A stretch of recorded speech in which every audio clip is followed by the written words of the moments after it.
कारण उत्तरचा कारखान्याचा प्रचाराचा शुभारंभ या ठिकाणी महाराष्ट्राचा आराध्य दैवत मासाकांताच्या नगरीमध्ये होते।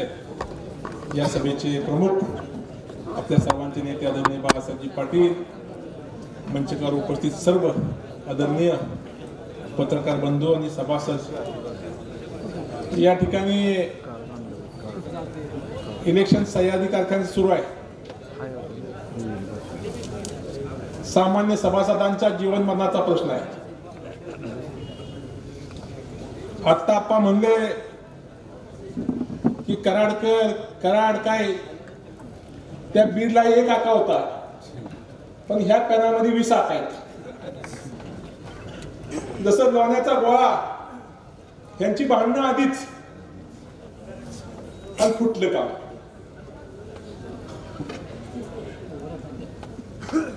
आता मी सकाळी मगाशी एक बोर्ड बघितला, त्या एका बोर्डावर लिहिलं होतं की 2 नेते, एकाने कारखाना चालवायला दिलाय ते नेते आणि एक खासगी कारखान्याचे मालक ते नेते, आणि यांनी सह्याद्रीचं इलेक्शन लढवायचं। तुम्हाला पटतंय का?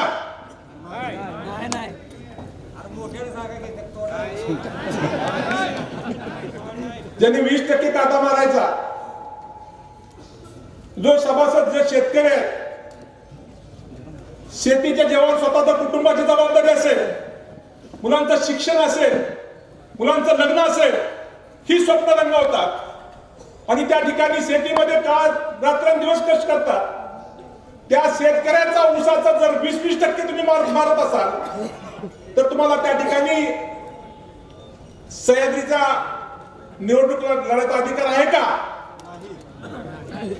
आपण ठरवलं पाहिजे की निश्चित या ठिकाणी आता कडेगाववरनं आमचे मित्र भोसले साहेब आलेत। आपण कडेगाव मध्ये बघितलं तर 2 गट आहेत, एक देशमुख गट, एक कदम गट। परंतु त्या ठिकाणी सह्याद्री कारखान्याच्या निवडणुकी संदर्भात दोन्ही गट एकत्र आहेत। दादा, मग आपण काय एकत्र यायचं नाही? त्यांच्यापेक्षा जास्त महत्वाचं इलेक्शन आपल्या दृष्टीने आहे।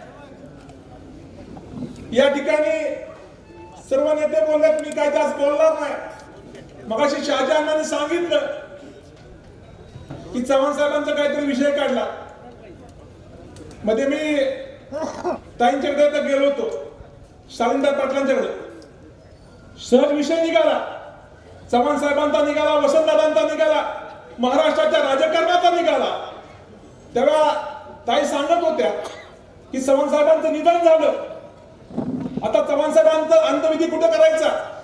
मुंबईला करायचा, सोनसरला करायचा, त्या ठिकाणी कडेगाव मध्ये देवराष्ट्राला करायचा की कराडला करायचा? वसंतदादा त्यावेळी मुख्यमंत्री होते, पीडी साहेबांचा ट्रम्प कॉल आला, लाइटिंग कॉल आला, आणि म्हणजे चव्हाण साहेबांची इच्छा होती की चव्हाण साहेबांचा अंत्यविधी हा त्या ठिकाणी कृष्णे कोयनेच्या संगमावर झाला पाहिजे। आणि चव्हाण साहेबांचं स्मारक महाराष्ट्रामध्ये अनेक नेते झाले, वसंतराव नाईक झाले, वसंतदादा झाले, शंकरराव चव्हाण झाले, सुधाकर नाईक झाले, परंतु महाराष्ट्राच्या राजकारणामध्ये एकमेव नेत्याचं स्मारक असेल ते आदरणीय चव्हाण साहेबांचं स्मारक शासनाची कुठली मदत न घेता त्या ठिकाणी उभं करण्याचं काम आदरणीय पीडी पाटलांनी केलं। वसंतदादा 4 वेळा राज्याचे मुख्यमंत्री होते, अजून दादांच्या स्मारकाचा प्रश्न त्या ठिकाणी भिजत पडलाय, बरोबर ना सांगलीकर? म्हणजे खऱ्या अर्थानं चव्हाण साहेब महाराष्ट्राच्या मनामध्ये जीवन ठेवण्याचं काम आदरणीय पीडी पाटलांनी केलं, हे आपण विसरून चालणार नाही। जसं कराडला स्मारक आहे, तसंच चव्हाण साहेबांचं दुसरं स्मारक हे सह्याद्रीच्या रूपाने त्या ठिकाणी महाराष्ट्रामध्ये शेतकऱ्याच्या दारामध्ये काम करत आहे। तुम्हाला मला विनंती करायची की राजकारणामध्ये आपण निर्णय एकदा चांगल्या पद्धतीने घेतला पाहिजे। 5 तारखेला मगाशी दादाने सांगितलं की कबशी लकी आहे, दादा खरोखर कबशी लकी आहे। बाळासाहेब पाटील मतदारसंघ बदलला, नवीन पक्षानं तिकीट दिलं नाही, अपक्ष उभे राहिले. परंतु राजकारणामध्ये नीतिमत्ता लागते. पक्षानं तिकीट दिलं नाही, निवडून आल्यानंतर पहिल्यांदा आदरणीय पवारसाहेबांना पाठिंबा देण्याचं काम आदरणीय बाळासाहेबांनी केले. आणि हे पट्टे 4 महिन्यापूर्वी अजून हात वळला नाही. ज्यांनी त्यांना सहकार्य केलं त्या पट्ट्यांना सगळ्यांना रांकल लावलं. त्याला आमचे एक मित्र भेटले होते, मला म्हणजे आम्ही सापाला विष पाजले, सापाला दूध पाजले. म्हणजे 4 महिन्यात कळालं होईल. म्हणजे आमची चूक झाली, आम्ही चुकीच्या माणसाच्या पाठीमागे उभं राहिलो. आता जलनायक, जलपुरुष, अहो त्या ठिकाणी वर्ग व्हायला 9 महिने लागतात. ह्या 4 महिन्यात हे जलपुरुष कसे झाले? म्हणजे या ठिकाणी राजकारणामध्ये स्वयंघोषित राजकारण करायचं आणि माणसांना वेगळं बोलायचं. म्हणजे आमच्या घरातलं कोण उभं राहणार नाही, घोरपडी कोण उभं राहणार नाही. आता मी सहकारामध्ये काम करतोय, त्या ठिकाणी सहकारी कारखानदारीमध्ये खासगी कारखानदाराला उभं राहता येत नाही, हा शासनाचा नियम आहे. सहकार कायद्यामध्ये ती तरतूद आहे. मी जर खासगी बँक काढली तर मला जिल्हा बँकेला उभं राहता येणार नाही, मला अर्बन कॉपरेटिव्ह बँकेला उभं राहता येणार नाही. एखादा मी खासगी दूध संघ काढला तर मी कॉपरेटिव्ह दूध संघाच्या इलेक्शनला उभं राहता येत नाही. मी खासगी कारखाना काढला तर त्या ठिकाणी मला सहकारी कारखान्यावर उभं राहता येत नाही. जर खऱ्या अर्थानं तुम्ही एवढे नीतिमान आहात तर तुमच्या कारखान्याच्या बाहेर परवा काटा बसवा पाहिजे. जर तुमची तयारी असेल तर आम्ही काटा बसवतो. हाय काटा हे सांगा. म्हणजे राजकारणामध्ये खोटं बोलायचं, माणसांची पाकिटं मारायची, सत्तेमध्ये पैसा कमवायचा आणि पैशाच्या ज्यावर राजकारण करण्याचं काम या ठिकाणी ही मंडळी करतात. आज आपण बघितलं तर तुमच्या माझ्या जीवनमानाचा प्रश्न आहे. एखाद्या गावचा चेअरमन झाला तर तो चेअरमन असा चालतो, त्याला पुढचं काही दिसत नाही. परंतु आदरणीय बाळासाहेब पाटील 25 वर्ष कारखाना चेअरमन आहेत. मगाशी आप्पा म्हणले की परंपरेनं मिळतं. आप्पा परंपरेनं फक्त 5 वर्ष मिळतं, 5 वर्षाच्या पुढे परंपरेनं मिळत नाही. स्वतःच्या कर्तव्याने परत त्या ठिकाणी टिकवण्याचं काम आदरणीय बाळासाहेब पाटलांनी केलं. मला आठवतंय बाळासाहेब पाटील या राज्याचे सहकार मंत्री होते. साहेबांचा मला दुपारी फोन आला की म्हणजे अध्यक्ष तुम्ही कुठं आहे? साहेब मी सातारमध्ये आहे. मला वाटलं साहेबांचं एवढं महत्वाचं काय काम आहे, मंत्रालयातनं साहेबांचा फोन आलाय. साहेब म्हणले तुम्ही पौराडीला त्या ठिकाणी काम केलंय, त्या गावाचे तुमचे संबंध आहेत. तिथे एका माणसाचा ऊस राहिला अर्धा एकर आणि त्या ऊसाचा काय ते अडचण आहे, त्या माणसाचा ऊस तुटला पाहिजे त्याची नोंद आहे आपल्याकडे. मग मी फोन केला गावामध्ये, माहिती घेतली काय अडचण आहे, तर म्हणजे त्याचा रस्ता बंद केला. ज्या माणसानं रस्ता बंद केला होता त्याला मी बोलून घेतलं, सांगितलं की त्याने एवढा ऊस पिकवलाय त्याचा ऊस जाऊ दे. त्या माणसानं ऐकलं आणि तो त्या ठिकाणी तो ऊस तुटून कारखान्याच्या सह्याद्री कारखान्याच्या कारखान्यावाला एखाद्या कारखान्याचा चेअरमन भोसले साहेब जर 20 गुंठ्याचा विचार करत असेल की त्या ठिकाणी त्या सभासदाची नोंद आहे, असा चेअरमन पाहिजे का 25% काटा मारणारा चेअरमन पाहिजे, हा तुम्ही विचार केला पाहिजे. जे खऱ्या अर्थानं हे इलेक्शन बाळासाहेब पाटलांच्या दृष्टीने महत्वाचं नाही, हे इलेक्शन तुमच्या माझ्या दृष्टीने महत्वाचं आहे. चुकीच्या माणसाच्या हातामध्ये कारखाना गेला तर या राज्यामध्ये सहकाराची काय परिस्थिती होती. सांगलीमध्ये तुर्ची कारखाना आहे, बरोबर ना? त्या ठिकाणी तुर्ची कारखाना उभा राहिला, कारखाना उभा राहायला सुरू झाला आणि 2 इलेक्शन मध्ये प्रत्येकाची 4-4 माणसं घेतली. पतंगराव कदमांची 4 माणसं, आर पाटलांची 4 माणसं, विष्णुनाथांची 4 माणसं, सगळ्यांची 4-4 माणसं घेतली आणि कारखाना दुसऱ्या सीझनला सुरू झाला नाही. तशी अवस्था आपल्याला सह्याद्रीला करायची आहे का? करायची आहे का? नाही ना. मग आपण आज या ठिकाणी जायचं आहे.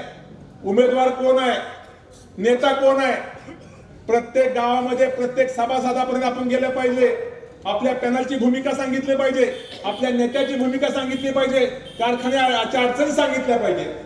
त्या ठिकाणी मगाशी यादव साहेब आज मगाशी मी सभेला बघितलं, म्हणून कारखान्याचं एमडी कसे काय सभेला आले, तर ते म्हणले मी या कारखान्याचा सभासद आहे, हा माझ्या तालुक्यातला कारखाना आहे, सामान्य शेतकऱ्याचा प्रश्न आहे आणि मी त्या क्षेत्रामध्ये काम करतोय, मला सांगितलं पाहिजे की नक्की काय करण काय खोटं. शेवटी सोनारानं टोचलं तर नाही दुखत, आणून टोचा गेलं तर किकाणार माणूस. त्यामुळं साहेबांनी सांगितलं ही परिस्थिती आहे. महाराष्ट्रामध्ये सरकारामध्ये आज काम करणारी खूप कमी माणसं आहेत. त्या ठिकाणी 4 महिन्यापूर्वी तुमच्यावर एकत्र असणारी माणसं तुमच्यावर 4 महिन्यामध्ये त्या ठिकाणी थांबतात का?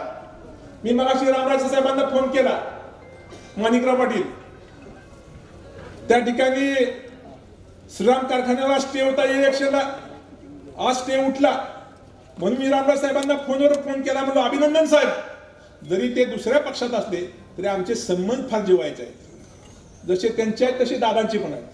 दादांनी पण मला सांगितलंय की सुनील काय करायचे आपल्याला. दादांना माहित आहे बाळासाहेब पाटील ही कधी चुकीचं वागणार नाही. आणि मला ते म्हणले की चव्हाण साहेबांचं जीवन स्मारक महाराष्ट्रामध्ये सह्याद्रीच्या रूपाने उभं आहे आणि त्या विचाराला तुम्ही पाठिंबा द्या. मला रामराजे म्हणते तुझं अभिनंदन केलं. म्हणजे सुनील नक्की काय भानगड आहे तुझी, तू काय झालं? म्हणजे माझ्याकडची सत्ता गेली, ही माणसं पळ सुटलेत, पण बाळासाहेबांना टुकरून करतात, पण अजून एक पण माणूस माझ्याकडे यायला तयार नाही. म्हणजे तुझ्यापासून सगळ्यात टोकारलंय. जितेंद्र दादा आहेत, मी आहेत, सगळ्यांना फोन केले, परंतु राजकारण हे सत्तेसाठी करायचं नसतं. राजकारण करायचं विचारासाठी करायचंय, राजकारण करायचे सामान्य माणसाच्या उन्नतीसाठी करायचंय. मला चेअरमन व्हायचे, माझ्या भावाला एमडी व्हायचे म्हणून राजकारण करू नका. सामान्य माणसाचा उत्कर्ष करण्यासाठी राजकारण करा. हा आदरणीय चव्हाण साहेबांचा मतदारसंघ आहे. ज्या माणसानं महाराष्ट्राला दिशा दिली, त्या महाराष्ट्राचं राजकारण केलं, समाजकारण केलं. मगाशी आप्पा म्हणले राजकारणाची पद्धत बदलली, आता साहेब आपली पण पद्धत बदलावी लागली. म्हणजे सह्याद्रीमध्ये कधीही ज्या माणसानं ऊस घातलाय तो कुठल्या विचाराचा आहे, तो कुठल्या पार्टीचा आहे, तो कुठल्या गटाचा आहे हे बघितलं नाही. त्याचा ऊस नेहमी येतोय, त्या माणसाला सभासद करण्याचं काम आदरणीय पीडी साहेबांनी केलं. सामान्य शेतकऱ्याला सह्याद्रीचा मालक करण्याचं काम केलंय. ती जाण आपण ठेवली पाहिजे की आपल्याला सभासद कुणी केलं, सह्याद्रीचा मालक कुणी केलं. त्या ठिकाणी त्या विचाराच्या पाठीमागे आपण उभं राहिलं पाहिजे. निश्चित मला खात्री आहे की 5 तारखेला त्या ठिकाणी महाराष्ट्राच्या इतिहासामध्ये नसेल असा विजय आपण सगळ्यांनी त्या ठिकाणी साकार केला पाहिजे. आणि तो विजय साकार करण्यासाठी त्या ठिकाणी कपाशीच्या चिन्हावर मतदान केलं पाहिजे. मगाशी सगळे सांगितलं, सगळ्या गटातटाचे विचाराचे लोक एकत्र आहेत. हे आदरणीय चव्हाण साहेबांचं स्मारक आहे. त्या ठिकाणी अजिंक्य कारखान्याचे चेअरमन आहेत, माजी चेअरमन आहेत, आमचे उदयनराजेंचे उजवे हात कुठे आहे? भरत आहे ना, भरत देशमुख आहेत. सह्याद्रीच्या मध्ये राजकारण नाही. त्यामुळे सगळ्यांना विनंती करतोय की आपण सर्वांनी प्रत्येक सभासदापर्यंत गेलं पाहिजे, बाहेरच्या मतदारांना आणलं पाहिजे, फोन केले पाहिजेत आणि आपण कराल अशी अपेक्षा करतो आणि थांबतो. जय हिंद, जय महाराष्ट्र.